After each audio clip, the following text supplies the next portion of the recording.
I walked into my own bedroom and caught my wife with her lover. The room was dimly lit, bathed in the flickering blue glow of the television she usually watched while I was away at my office, supposedly working late to provide the lifestyle she demanded. But the scene in front of me was not a movie, and it was not a misunderstanding. It was a betrayal I had suspected for months, a cold weight I had carried in my gut, finally manifested in the flesh. He did not even scramble to cover himself or look for an exit. Instead, he just leaned back against the custom oak headboard I had assembled with my own hands during our first year of marriage, looked me dead in the eye, and smirked. It was the look of a man who thought he had already won the lottery, a man who viewed my presence as a minor inconvenience. He actually let out a small, condescending chuckle and said, "You can't do anything to me, Mark. We both know she's leaving you anyway. Why make a scene?" But I did not yell. I did not lunge at him in a fit of primitive rage, and contrary to what Sarah probably expected, I did not shed a single tear. Instead, I stood perfectly still at the foot of our bed, pulled out my phone, and calmly checked the upload status of a high-definition file. I looked at the screen, saw the word complete, and I actually laughed. I looked back at him and replied, "No, Ryan, you're right. I can't do anything to you. But your wife, Vanessa, has already seen the full-color video of this encounter, and as we speak, she is currently at your house changing the locks and moving your designer suits onto the curb." The smirk on his face did not just fade. It curdled. It transformed into a mask of such pure, visceral terror that I almost felt a momentary flicker of pity for him. Almost. Because while he had been busy winning my wife, I had spent the last 3 months coordinating every move with his wife, Vanessa. As it turned out, Vanessa happened to be the head of the legal department at the very investment firm, where Ryan was desperately trying to become a senior partner. Sarah, my wife of 7 years, sat there frozen, her eyes darting like a trapped animal between the man she thought was her glamorous escape and the husband she had completely underestimated. The realization was finally hitting her with the force of a tidal wave. The boring, predictable man who never caused a scene was the same man who had just systematically dismantled her entire future with surgical precision. Welcome to Story Sparks, the channel dedicated to the unvarnished truth of human relationships, the anatomy of deception, and the ultimate pursuit of justice. If you believe that loyalty is a baseline requirement and that betrayal deserves a calculated response, hit that subscribe button right now to join our community. We shine a light into the darkest corners of the heart every single day. Now, let's go back to the beginning, because the lead up to this confrontation wasn't a matter of luck. It was a masterpiece of emotional and legal engineering. I had first noticed the subtle shifts in Sarah about a year ago. It wasn't one big thing. It was 1,000 microscopic erosions. It was the way her phone was suddenly always placed face down on the nightstand. It was the way her late nights at the office resulted in her coming home smelling of expensive gin and high-end cologne, yet never resulted in the promotion she claimed to be chasing. Most of all, it was the way she started treating me like a roommate she barely tolerated, a steady source of income and stability that she could ignore until the mortgage was due. In the world of psychology, this is known as the devaluation phase. Once a partner finds a new source of supply, someone who offers the thrill of the new, they begin to cognitively reframe their current partner as the obstacle to their happiness. I could have confronted her the first time I found a suspicious receipt. I could have begged her to go to counseling or pleaded for her to stay. But I knew the character of people like Sarah and Ryan. To them, a plea is not a request for love. It is an invitation to walk over you even harder. A plea confirms your weakness and their power. So I chose a different path. I chose the path of the silent observer. I didn't install the cameras because I wanted to watch them. The thought of seeing my wife with another man was nauseating. I installed them because I needed the kind of irrefutable evidence that a high-priced divorce attorney could use to ensure I never had to pay a single cent of alimony to a woman who was actively siphoning our joint savings account to buy her lover a Patek Philippe watch. I wasn't just watching a betrayal. I was documenting a financial crime. Ryan was a man who lived entirely for optics. He wanted the prestige of the partnership, the status of the European car, and the ego boost of having a beautiful woman on his arm. But he was a classic social parasite. He didn't want the actual work that came with maintaining a real life or a real career. Sarah was simply his latest host, and I was the unsuspecting donor funding their trysts. When I first reached out to Vanessa, Ryan's wife, I fully expected her to hang up on me. I expected the typical denial or a burst of redirected anger. But instead, I found a woman who was even more cold and calculated than I was. Vanessa had reached the top of a male-dominated legal field by being 3 steps ahead of everyone in the room. She had already suspected Ryan was up to something, but he was careful with his digital trail. When I provided her with the timestamps, the high-definition video links, and the GPS logs from the cabin, she didn't cry. There was just a long, sharp intake of breath over the phone. "Mark," she told me, her voice as sharp and clear as a diamond, "I'm going to make sure he gets exactly what he deserves. And because your wife has been accepting gifts bought with what I suspect are embezzled firm funds, I am going to make sure she is named as a co-conspirator in the internal audit I'm launching tomorrow morning." That alliance changed everything. It turned a simple divorce into a coordinated tactical strike. Watching Ryan scramble for his clothes in the middle of my bedroom that night was, without a doubt, the most satisfying moment of my 36 years. He was physically tripping over his own expensive Italian shoes, his hands shaking so violently he could not even align the zipper on his pants. Sarah had moved from shock to a high-pitched wailing, screaming about how I was ruining her life and violating her privacy. I just stood there, the calmest person in the room, holding my phone up and recording her tantrum. I knew this footage would be the final, perfect chapter of the divorce file, a recording of the moment the mask finally fell off. "You think Vanessa is actually going to do anything?" Ryan stammered, trying to claw back some shred of his earlier arrogance as he buttoned his shirt incorrectly. "She loves me. She's invested in my career. She'll never let the firm find out because it would embarrass her." I checked my watch with a slow, deliberate movement. "Actually, Ryan, she sent the formal email to the managing partners exactly 12 minutes ago, right after she finished moving the last of your belongings onto the wet pavement of your driveway.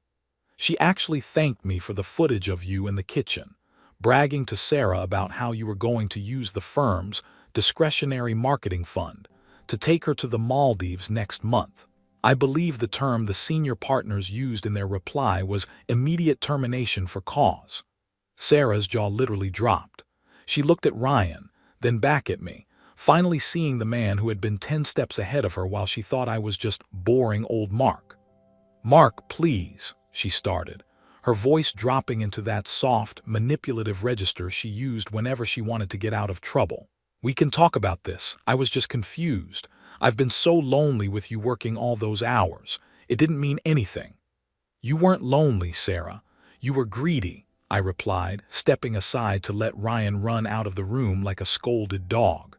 "And you are going to be lonely for real now, because the professional movers are arriving at 8 a.m. tomorrow to take every piece of furniture in this house that isn't yours, which, according to the prenuptial agreement you signed and the forensic audit Vanessa helped me complete, is pretty much just your clothes and that designer yoga bag you used to hide your burner phone." The next few months were a masterclass in the total collapse of two narcissists. Ryan didn't just lose his job, he became radioactive in the industry. Vanessa didn't just divorce him, she scorched the earth. She ensured that every professional contact in his Rolodex knew exactly why he had been escorted out of the building by security. In the world of high finance, your reputation is your only currency, and Ryan was suddenly bankrupt. Sarah tried to stay with him at first. I think they both clung to each other because they had no one else left. But without the stolen money, without the expensive dinners, and without the luxury of my home to play in, their passionate love turned into a bitter, resentful war within 3 weeks. They ended up blaming each other for their mutual ruin, never realizing that the ruin was the only thing they had ever truly built together. Their relationship was built on the supply they took from their spouses. When the supply was cut off, the parasite had nothing left to eat but itself. I'm sitting in my new apartment now. It's smaller, but it's clean. It doesn't have any memories of Sarah's complaints, and it certainly doesn't hold the lingering scent of Ryan's cologne. The divorce was finalized with a no-fault clause that favored me heavily due to the overwhelming evidence of financial misconduct. Sarah had thought she was being clever by using our joint account for her dates, but in the eyes of a judge, that is considered dissipation of marital assets. Every dollar she spent on him was credited back to me in the final settlement. I've realized something profound during this transition. Catching them wasn't the hard part. The hard part was the silence. It was the weeks of coming home, kissing her on the cheek, and eating dinner across from her while knowing exactly what she had done that afternoon. It was the discipline required to wait for the perfect moment to strike so that she couldn't wiggle out of the consequences. Matching their energy meant becoming as cold and calculated as they were, but I did it for a much better reason: the preservation of my own peace and the protection of my future. If you are going through something similar, if you suspect that the person you share a bed with is playing a double game, listen to me. Do not scream. Do not confront them when you are emotional. Emotion is a weapon they will use against you to call you unstable or abusive. Instead, become the observer. Gather your data. Find your allies. The best revenge in this life isn't a loud confrontation in a parking lot. It's the quiet, mechanical sound of a lock being changed, while the person who betrayed you is still busy celebrating a victory they never actually had. Before we move into the final update of where Mark is today, I want to talk to you about the narcissistic smirk. You noticed how Ryan reacted when Mark walked in. That smirk wasn't just arrogance. It was a psychological defense mechanism. It's called duping delight. It's the thrill a manipulator gets from knowing they are winning at someone else's expense. When you see that smirk, it is a clear sign that you are not dealing with a person who feels guilt. You are dealing with a person who feels superior. And the only way to beat that person is to remove their audience. Mark didn't give them a reaction, so he effectively starved them of their power. Vanessa and I actually met for coffee a few weeks ago. It was a strange meeting, two people who were bonded by the worst experience of their lives. But we didn't spend the hour talking about the court case or the embezzlement. We talked about how much lighter the world feels when you aren't constantly trying to solve the puzzle of a lying partner. Vanessa is a partner at a new firm now, and she looks 10 years younger. As for me, I am finally traveling to all the places Sarah told me were boring or too far. I realized that she wasn't bored by the destinations. She was bored by the idea of being with someone who didn't provide constant drama. I've learned that life is far too short to spend it with people who treat your loyalty like a weakness to be exploited. The trade I made, my old, comfortable life for my current, authentic freedom, is a deal I would make 1,000 times over. It was expensive, it was painful, and it was the hardest thing I've ever done. But the view from the other side is breathtaking. Ryan actually tried to call me once from a burner phone about a month ago. He sounded pathetic. He was begging me to talk to Vanessa, to tell her to go easy on him in the final settlement because he was facing actual bankruptcy. He talked about old times and how men should stick together. I didn't even give him the satisfaction of a verbal response. I just pulled up the original video of him smirking on my headboard, played the sound of his own arrogant laughter back into the receiver, and hung up. Matching the energy is a lifelong practice, and I am getting better at it every single day. If someone treats your life like a game, make sure you're the one who understands the rules better than they do. Stay strong, stay focused, and always keep the cameras running, literally and figuratively. Because in a world of curated facades and hidden agendas, the truth is the only thing that actually wins in the end. Now, I have a question for all of you in the Story Sparks community. If you found out your partner was using your shared savings to fund a secret life, would you confront them immediately to stop the bleeding? Or would you wait and gather evidence like Mark did, even if it meant living a lie for a few more months? The gathering phase is the hardest part of any betrayal story, but as we saw today, it's also the most powerful. Let me know your strategy in the comments below. Your perspective might be the exact advice someone else needs to hear right now. And if Mark's journey from victim to architect of his own justice resonated with you, please hit that like button. It tells the algorithm that stories of self-respect and accountability deserve to be seen. If we can reach 2,000 likes on this video, I'll share another account we recently received about a woman who used her husband's own GPS tracking to reveal a secret family he had been hiding for over a decade. You won't want to miss that one. I've also selected 2 other videos on the screen right now that I think you'll find incredibly valuable. One is about the red flags people miss in the first year of marriage, and the other is a deep dive into the legal ways to protect your assets before a betrayal even happens. Click on one of them to keep the momentum going. Thank you for spending your time with me today. Remember, your peace is a fortress, and you are the only one who holds the keys. Don't let anyone convince you that you're boring just because you're stable. Stability is the foundation of power. I'll be waiting for you in the next story. See you soon. I'm moving forward now, with a clear head and a heart that is no longer burdened by the need to fix a broken person. Sarah and Ryan are still out there somewhere, likely looking for their next hosts, but they are no longer my concern. I have learned that the best revenge is not just living well, it's living without them. The silence of my new apartment is the most beautiful thing I've ever heard. It's the sound of freedom. It's the sound of a life that belongs entirely to me.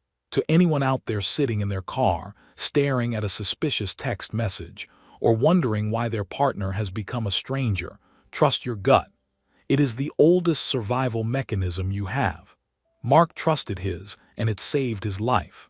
You can do the same. You are stronger than the lies they tell you, and you are worth more than the crumbs they are feeding you.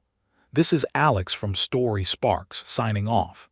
Stay vigilant, stay true to yourself, and never let anyone's smirk go unchallenged by the truth. I'll see you in the next one.